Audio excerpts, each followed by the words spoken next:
दोस्तों, पैसे कमाकर आराम की जिंदगी जीना किसे नहीं पसंद।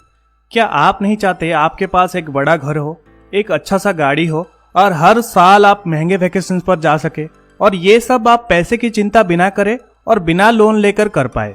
और डेली लाइफ में ऐसे छोटे मोटे विशेष जिसको पूरा करने के लिए आपको हर बार चीजों की प्राइस टैग चेक करना ना पड़े। लेकिन ऐसा करना आसान नहीं है, क्योंकि हम सब कोई फिल्म स्टार नहीं है, बल्कि मिडिल क्लास नॉर्मल लोग हैं और हम एक मंथली इनकम में सरवाइव करते हैं।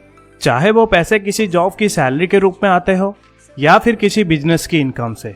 हमारी सैलरी का एक बड़ा हिस्सा बेसिक नीड्स पे चला जाता है, जैसे कि food, rent, groceries etcetera etcetera. बचा कुचा कुछ जैसे फोन बिल या फिर ट्रैवलिंग एक्सपेंसेस या फिर क्रेडिट कार्ड के लोन्स पे चला जाता है।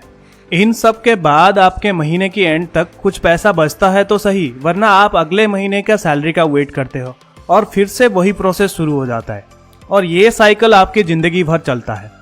ये सब के बाद भी आप लाइफ में फाइनेंशियल फ्रीडम अचीव कर सकते हैं, और इसके बारे में आपको सीरियसली सोचना चाहिए, क्योंकि आप नहीं चाहते कि जिंदगी भर आपको पैसे को लेकर परेशानियां उठाते रहे। दरअसल फाइनेंशियल फ्रीडम अचीव करने के लिए आपको 7 लेवल्स पार करना पड़ेगा। जो सबसे पहला है लेवल 1, क्लैरिटी। गोल चाहे कैरियर का हो या फिर पैसे का, लाइफ में क्लैरिटी होना बेहद जरूरी है, वरना आपको एग्जैक्टली पता नहीं होगा कि आप जिंदगी में क्या करना चाहते हो। फाइनेंशियल इंडिपेंडेंट बनने के लिए आपको कितना पैसा कमाना पड़ेगा और ऐसा करने में आपको कितना टाइम लगेगा, ये सब के बारे में आप पहले से ही क्लियरली सोच लीजिए।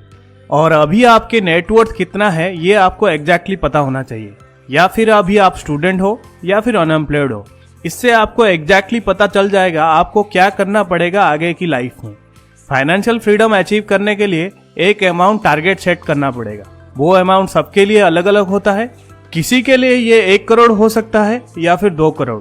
सबके जरूरतें और लाइफस्टाइल अलग अलग है, इसलिए ये टारगेट सबका अलग अलग होता है। लेवल नंबर 2, सेल्फ सफिशिएंसी, यानी कि आप जिंदगी में खुद अपने खर्च पर जी रहे हो। हर बार की तरह किसी काम के लिए अपने फादर से पैसे नहीं मांग रहे हो। इस लेवल पे आपके पास एक कमाई का जरिया होना चाहिए, चाहे वो किसी जॉब की सैलरी का हो या फिर बिजनेस का इनकम। इस लेवल पे अपने लाइफ के फाइनेंशियल डिसीजन ही नहीं, बल्कि लाइफ के और भी छोटे बड़े डिसीजंस खुद लेना शुरू करते हो। इस लेवल पे पहुंचने के लिए आप अपने पेरेंट्स के ऊपर फाइनेंशियल डिपेंड करना कंप्लीटली छोड़ चुके होंगे। Level 3, breathing room. इस लेवल पे पहुंचने के लिए आपके सैलरी का कुछ हिस्सा आप अपने इमरजेंसी फंड में डालना शुरू करना होगा, जिससे आप खुद को फाइनेंशियली एक सेफ कॉर्नर पे ले जा सकते हो। इस लेवल पे आपको पैसे का सही इस्तेमाल करना होगा, तभी आप जिंदगी में आगे बढ़ेंगे। Level 4, stability. लाइफ में स्टेबल होने के लिए आपके पास कम से कम 6 महीने का इमरजेंसी फंड होना जरूरी है।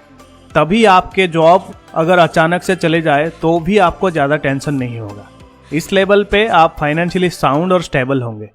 आपको एग्जैक्टली पता होगा कि आपकी मंथली एक्सपेंसेस कितना है और आपका ईयरली बजट कितना है, कितना पैसा आपके सेविंग्स अकाउंट में है, कितना पैसा आप अपने फ्यूचर के लिए इन्वेस्ट कर रहे हैं, क्या आप एसेट्स खरीद रहे हैं जो आगे जाके आपको पैसिव इनकम देगा।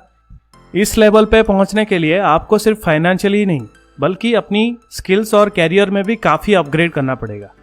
Number 5, flexibility. इस लेवल पे पहुंचने के लिए आपके पास 2 साल के अपने लाइफस्टाइल के लिए एक्सपेंसेस के लिए पैसा होना जरूरी है।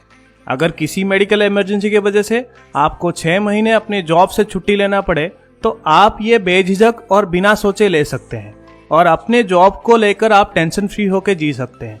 अगर आप अपने जॉब से खुश नहीं हैं, तो कैरियर स्विच के बारे में सोच सकते हैं। अपनी पैशन के रिगार्डिंग कोई कैरियर चुन सकते हैं जो आप हमेशा करना चाहते थे, जैसे कि म्यूजिक से लेकर राइटिंग तक, जो करने से आपको खुशी मिलता है और अपने लाइफ में आप फ्लेक्सिबल और बैलेंस ला सकते हो। Number 6, financial independence. इस लेवल पे पहुंचने के लिए पैसे का एक बड़ा हिस्सा आपको इन्वेस्टिंग में डालना पड़ेगा। इस लेवल पे आपकी मंथली एक्सपेंसेस आपके इन्वेस्टमेंट पोर्टफोलियो से आना चाहिए, जो कि अलग अलग एसेट से हो सकता है। वो आपके स्टॉक्स के पोर्टफोलियो से डिविडेंड के रूप में आ सकता है, आपके रियल एस्टेट से रेंटल इनकम से आ सकता है, या फिर आपके म्यूचुअल फंड के पोर्टफोलियो से आ सकता है, या फिर आपके द्वारा लिखी गई कोई किताब जिसकी सेलिंग से आपको पैसिव इनकम मिलता रहता है। यहाँ पे पहुँचने के लिए लाइफ में जितना जल्दी आप अपने कैरियर में सेविंग्स करके इन्वेस्टिंग करना शुरू कर देंगे, उतना ही जल्दी इस स्टेज में आप पहुँच जाएंगे। Number 7, evident wealth. जितना पैसा आपको चाहिए था उससे ज़्यादा आप अचीव कर चुके हैं, इसलिए अब आपको पैसे को लेकर ज़्यादा टेंशन है नहीं। अब आप अपने कैरियर से रिटायर होकर रिटायरमेंट एंजॉय कर सकते हैं। अगर आप सालाना अपनी इन्वेस्टिंग पोर्टफोलियो का 4% भी विड्रॉ करते हैं तब भी आपका वेल्थ बिना कोई प्रॉब्लम का ग्रो करता रहेगा और आप आसानी से अमीरों वाली ज़िंदगी जी सकते हैं।